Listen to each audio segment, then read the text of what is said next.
I'm not distracted.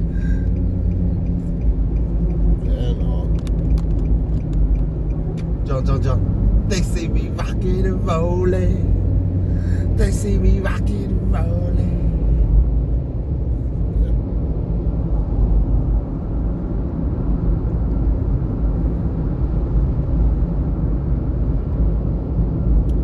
Yes, John, I'm watching this OCD clown describe his dealings. A person who happens to be a clown, who happens to have he seems like a great guy. He's very open and honest. I was about to share his interview on Facebook, but then I kept watching. It's like, whoa. Yeah, nah, I'm not posting that. He got a little, wow, yeah. There's more than just OCD going on, okay?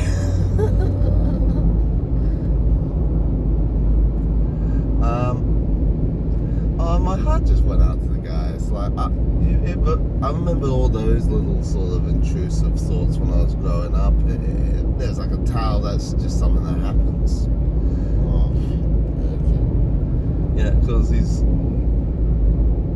first example was like when he was a kid and he'd think about like, he'd get this random thought like, you know, you're gonna fail school or murder your family suddenly. It's like, why? It's just a thought. But you see, he valiantly would counter that thought with a good thought. But you see the problem, eh, John? Yeah. Because you're jumping at... And the other thing was, he'd have to say it twice because the first one's a bit stronger than just saying a counter. So he says it twice every time the bad thought interferes. And I'm sitting there going, no, the first thought is always the strongest one. You can't counter it.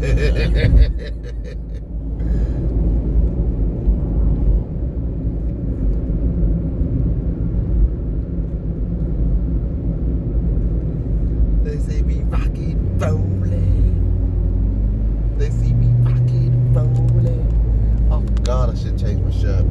I'll have to do.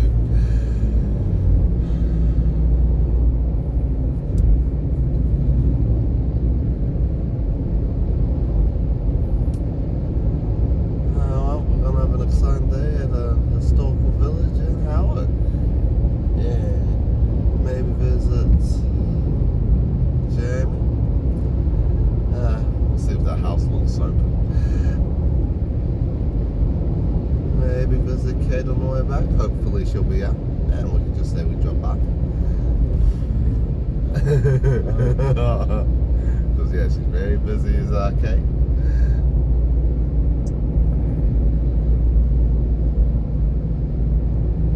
Oh God, I'm passed by everyone. Up the pacing a bit.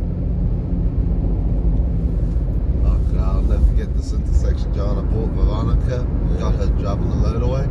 She freaked out turning the corner. It's like, why are you slowing down to 0? Keep going. It's a gentle bend. Yeah. Well, I can sense John doesn't really want me filmed. I will conclude this clip here. Now people, I'm just doing a quick little run around the historical village. God, there are things in there.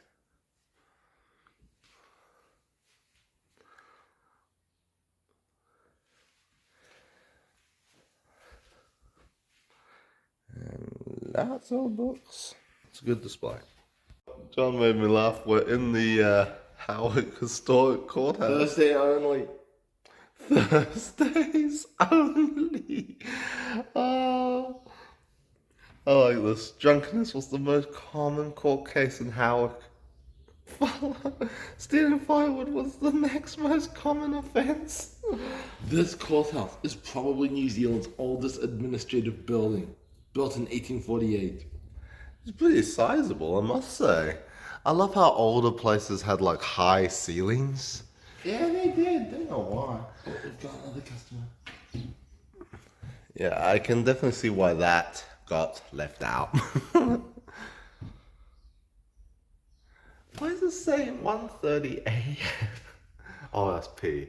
Oh, the dots is big enough to look like an A. Yeah, oh, yeah. God. Anyone would think they're trying to confuse you.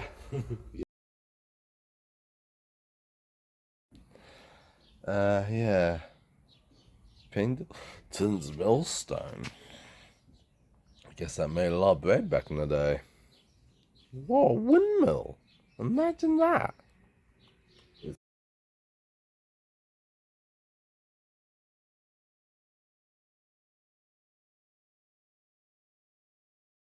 Cottage in Elliott Street, Howick, while their sergeant's cottage was being built mainly by Maori carpenters.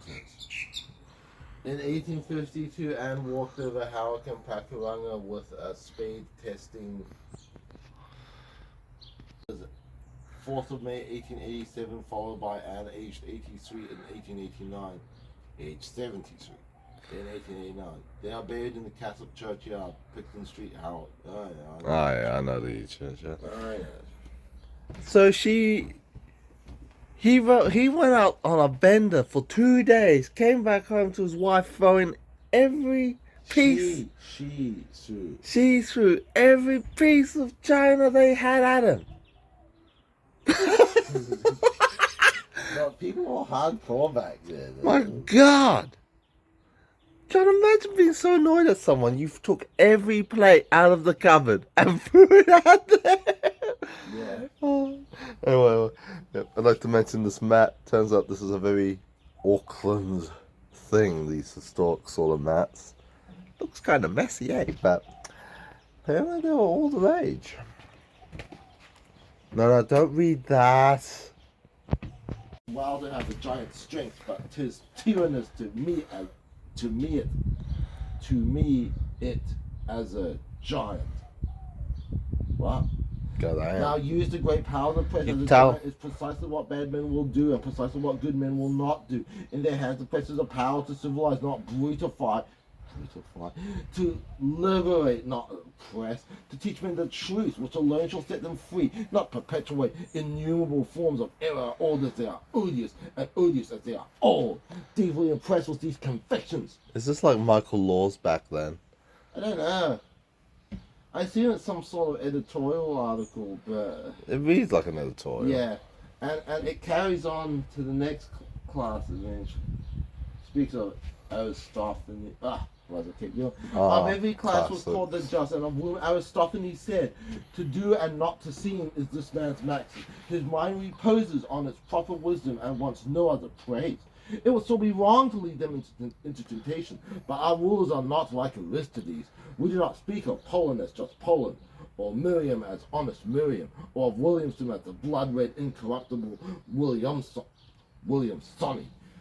At this moment, no one of them is believed solvent by that at once over suspicious and very gullible personage, Mr. Public. And although eccentric Sam Foote said being in debt had many advantages, we cannot but think it well to keep the wolf from the door, and that solvency will not be a bad qualification for either a provincial law officer or a provincial treasurer or a provincial superintendent. We are persuaded that public money in passing through the fingers of practically irresponsible persons is likely to stick, and that if we would keep our rulers thoroughly honest, we must be careful not to give them an opportunity of being anything else." What the hell? That sounds like a big ontology. Yeah. Native question. In an admirable history of the conquest of Mexico by American Prescott, is passage the following. As the long file of Mexican priests and warriors reached the flat summit of the Teocalli, the Spaniards saw the figures of several men stripped to their waists, some of whom were by the whiteness of their skin they recognized. What? No, it ends there. We don't know. That's surely don't that's know. sarcastic. I can't get over this hay box. History of That the seems conquest too of small. Mexico. Right. Could you imagine trying to feed anything with No, that? that's too small. Oh, Oh, just okay, a great. You couple. recorded that. Oh, just a couple.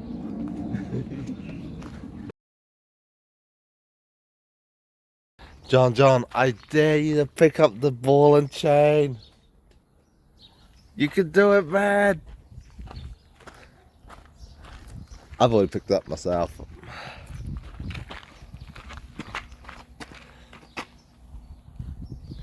Use your strength.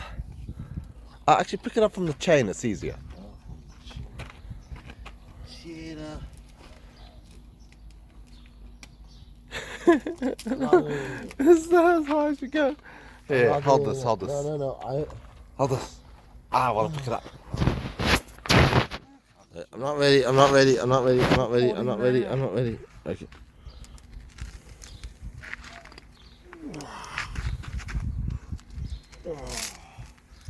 I'd say...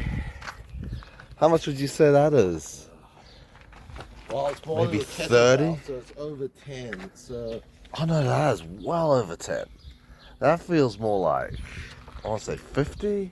maybe no, it's not 50. Well, I know a big bag of cement. maybe was 30, like 25. 20. I think it's over 20. So, that sounds more right to me. Lived in this cottage between 1849 and 1856. Michael was born in 1807 in Ireland. He did not go to school. He joined the British Army aged 18 years, 39th Regiment of Foot, escorting convicts to Australia or Norfolk Island. His regiment was transferred to India, where he married Harriet, aged 13 years. I know it's hard to imagine, but that was allowed at the time. She was the daughter of a British soldier and an Indian mother. Michael, who was then 28 years old, was invalidated and discharged from the army on the 26th of June 1846 with a pension of 1 shilling and 6 pence per day for his life.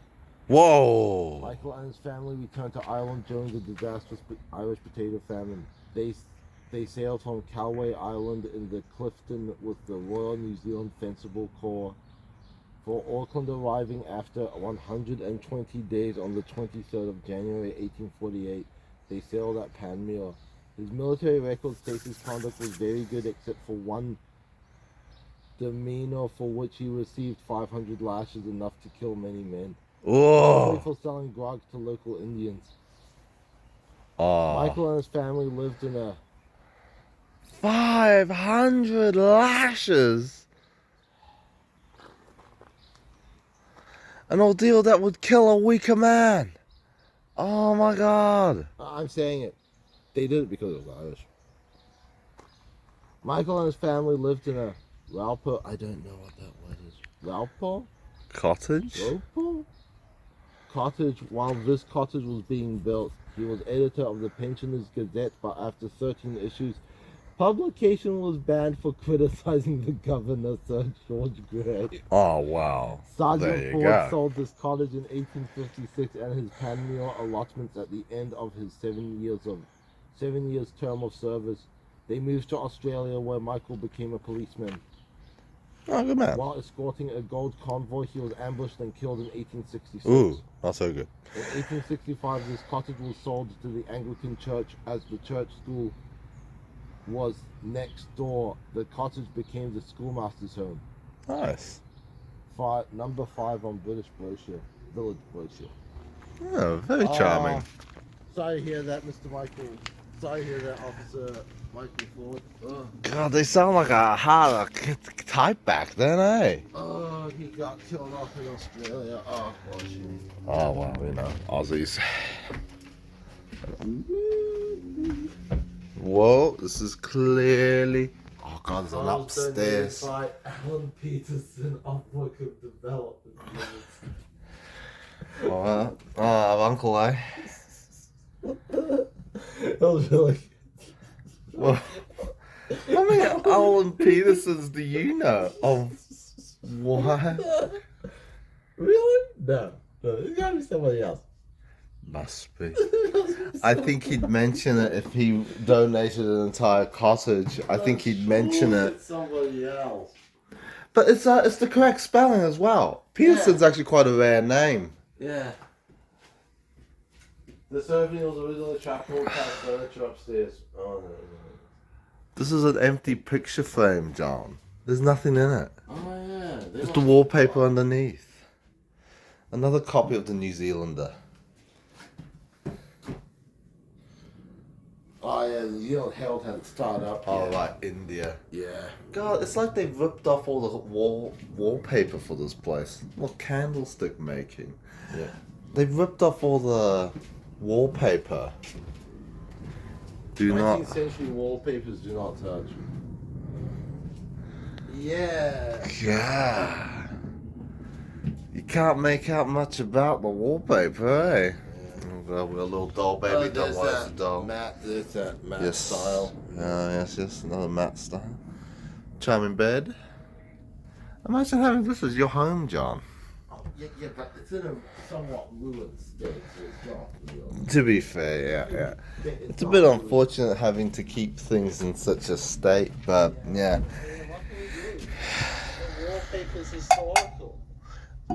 Exactly. It's not like you can go down to the historic wallpaper factory to get more of the historical varieties, can you? Yeah. Inks and dyes just, degrade over time. Well, this was a fascinating one. Well, that's clearly where you drop your phone and can't find it. Yeah, don't drop the phone, please. Oh, no entry that way. Is that part of it? No. Grindstones are for sharpening edge tools such as spades, axes, It moves. hoes, scythes, or sickles. Yeah. Very important, these things. Slowly wear away your tools. The drawing of water and bathing in Howick in fencible times. Ah, so this is the well. Is this the actual well?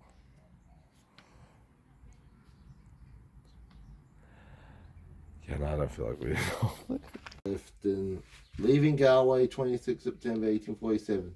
Due to malnutrition and disease from the 1845 to 1850 Irish potato famine, 53 died en route, including 46 children. Oh, that's a horror story, man. My God. After a 120-day voyage to Auckland, the men marched and the women, children, and luggage went by Train. Could you imagine jumping on a ship, on a from plane? Mission Bay to Panmure. They lived in their Ralphpole cottage for over a year. No, I can't imagine that. That's a horror story. Yes. I wonder why anyone moved anywhere. Yeah. God. Gotta be brave to be that old, I suppose.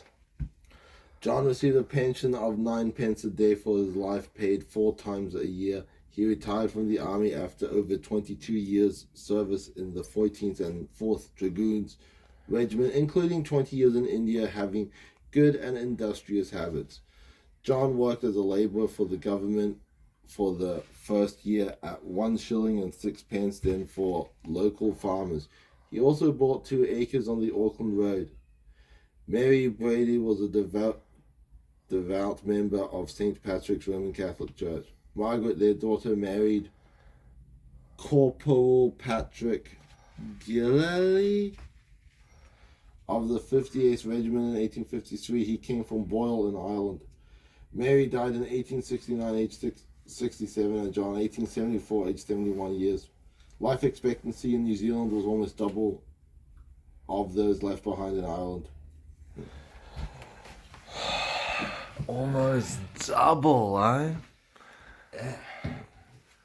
Pensioners Gazette. I guess being a pensioner was a bit more popular back then. Well, back in those days, pensions weren't really paid out to, there was no old age pension back in those Whoa, days. a stuffed pukeko.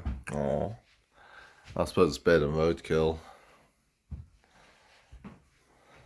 Yeah, back in those days, there was no old age pension, so to get a pension, you sort of had to earn it.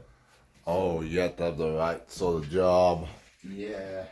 Right type of people. That's a big mallet. Yeah, I don't see any. I like how they lock the way to the top.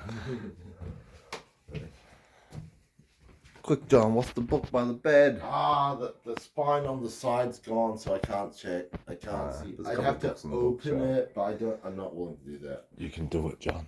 There's no cameras here. No, I'm not. You can do it. Oh, there's that. Spinal map. Oh, yes. The book's very old. Oh, yes.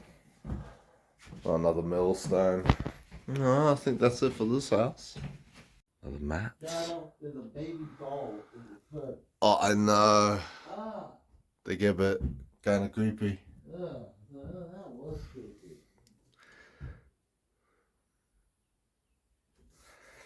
Abide in me and I in you. Fulfill me with thy fullness, Lord, until my very heart is refreshed. In kindling thought and glowing word, thy love to tell, thy place to show. Thy love to tell. Nice little pray. It looks a bit cut.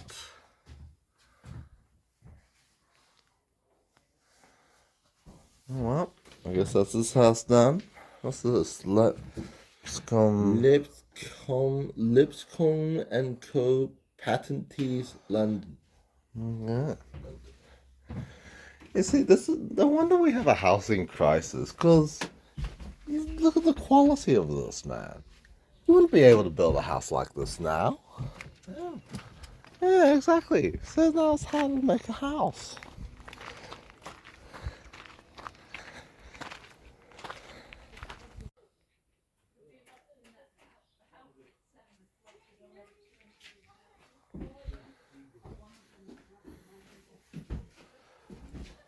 Pigeon Mountain Pa. Oh, this is the Pa. Like most.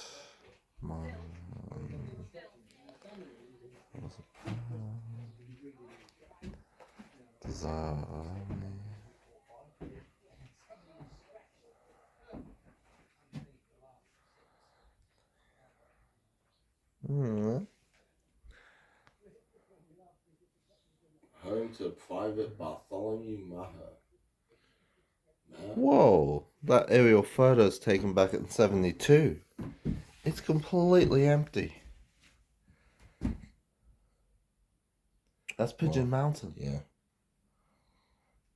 Whoa. Yeah, no, that's changed now. Joseph could attend compulsory church parade of the Auckland Barracks instead of walking to Howick each Sunday. But Senior Captain Kenny, a military disciplinarian, found out and insisted he attend with his company at Howick every Sunday. Failing to attend more than twice was a mutinous act. Joseph was dismissed.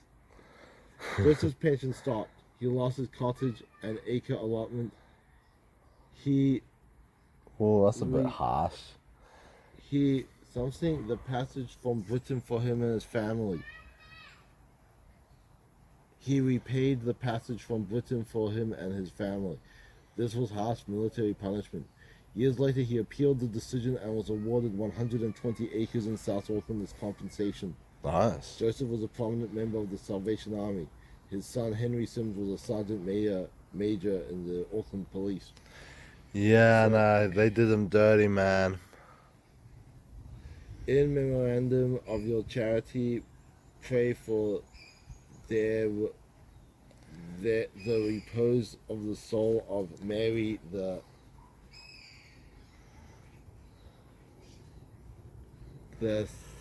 beloved wife of H.J. Sims, who departed his life 16th of June 1895, aged 64 years. May she rest in peace. Also her father, Michael Murphy, who died 19th July 1876. Also her mother, Margaret Murphy, who died 19th March 1853.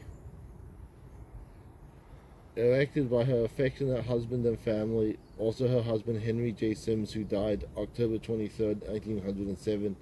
So 3? Something 77 years. At rest.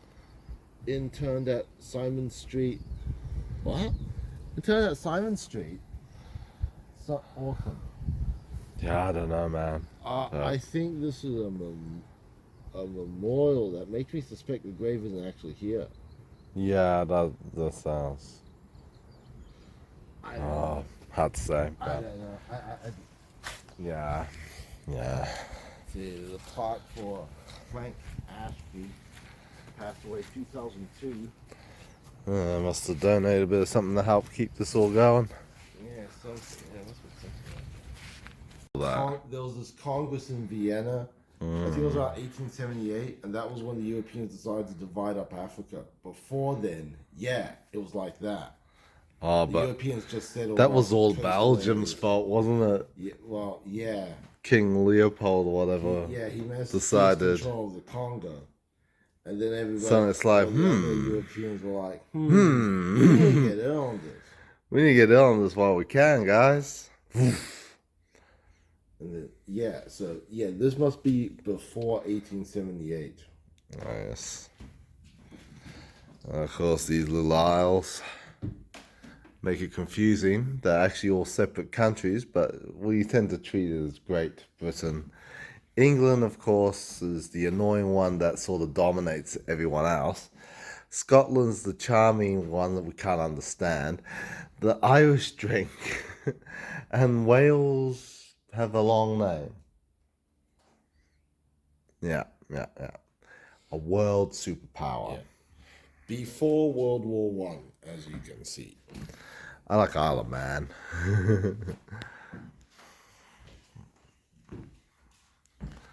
Birds of New Zealand, yep. Order of the school is a place for everything and everything in its place. Ah, yes, the good old clean and tidy adage. Yeah. Well, I think Yeah, I'm not reading that. January 26, 1862. We got more curry gum. Oh, I want to try Yeah, you No. got. Yeah, even I'm like, yeah, nah, that's a scholarly work. Of the loyalty and an affectionate. What the?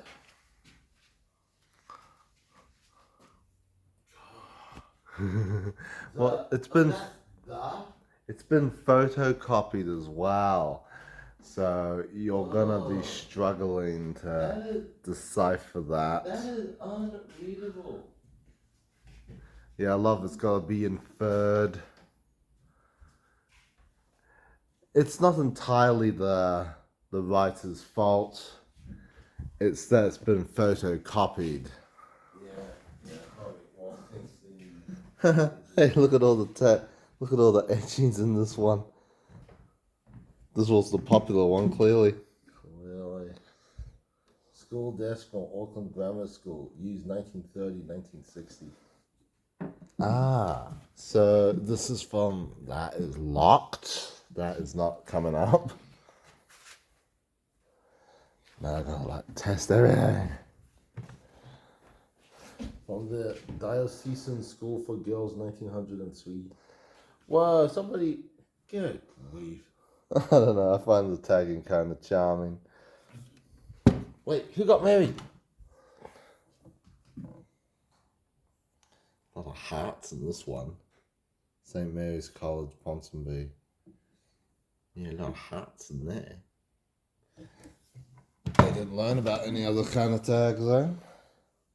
Just got married. Hashtag just got married. What? Well, then that would suggest someone's come in here. Very recent. Someone's literally just chucked that in here. During the Twitter era. Maybe the weddings they have here, maybe? Someone wants to sneak off. What's this for? Is that an inkwell? I think I'd rather be something like that. But I'll admit, I'm a bit surprised. This disc comes from St. Patrick's Catholic School and used. Whoa, 1860 to 1960? This disc is 100 years old? St. Patrick's Catholic School at Panmure. No, but people have been tagging in here. Recently. One from 2019, another from 2017, 2014. I'm sure someone's annoyed at that. That one's locked. That's just solid. Oh, let's go play. I guess you just gotta get the spelling correct. No one cares about this one? And yeah, that's locked. Alright, that's the school. Naldo Tolstiego. Okay, so Naldo, that's like means people. Russian has a similar word. That's a reference to like the famous Black Madonna of Czestochowsky, 1382, 1982.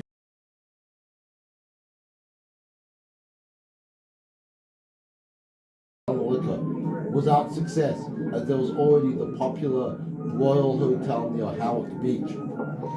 Oh, right, so he wasn't. Was very profitable, I'm sure.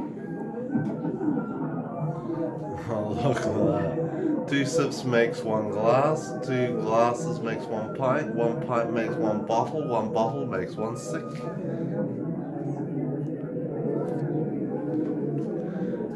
When you have too many. Oh my god, they were painting the wood here, but some of these signs were still up.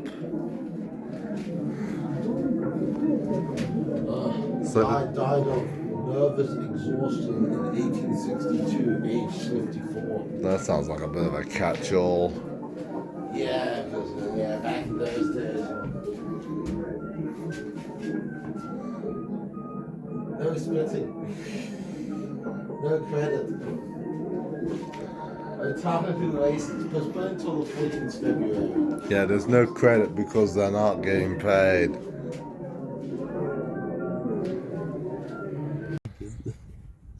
Mr. McConaughey built that. Very nice. It turns out that restroom is owned by the Batten family. The same Batten family that included a Jean Batten that flew everywhere. Nice. The story Bit of art wallpaper. of the British Isles. I think the wallpaper's perfect in here, man. Yeah. Oh, come on. Heroes of the North.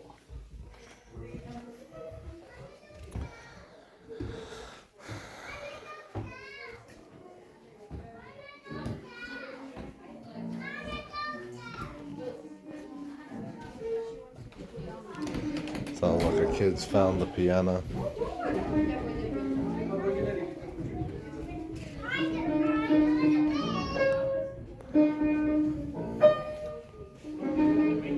Very formal collection.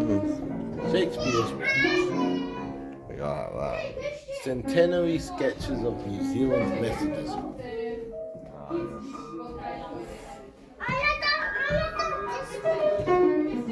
The Young Man. The Children's Encyclopedia. In sections. My God. That would have been horrendous. Yeah. Oh my God. So where's this from? Let's see. Clendon Grant. My God.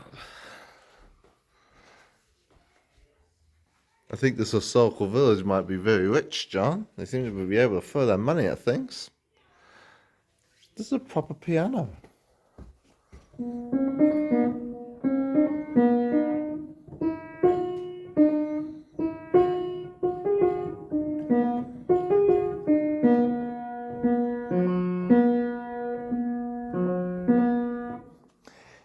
Yeah, no, there's definitely some weaker keys.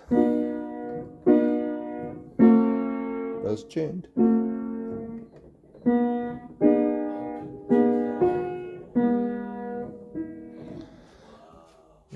Sounds like a tad out, but that's normal. Oh, that's incredible. What's this? Royal New Zealand what a mallet thing. What bingo? Oh, well, shall we have a mosey on upstairs? Like the Christmas tree. I wonder if they keep the Christmas colours up all year round. I don't know.